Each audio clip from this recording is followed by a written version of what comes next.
Hey everyone, welcome back to another video.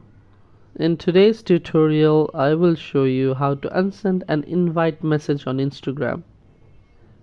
To unsend a message, just press and hold your finger on the message and tap the unsend option. If that doesn't work, go to the user's profile, tap the three dots in the top right corner and select block to block them temporarily.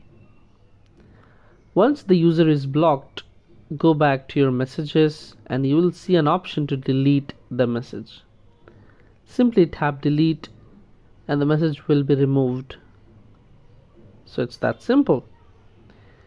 Thanks for watching this video. If you found this video helpful, don't forget to like, comment, share and subscribe to our channel for more tips and tricks like this. I'll see you in the next video.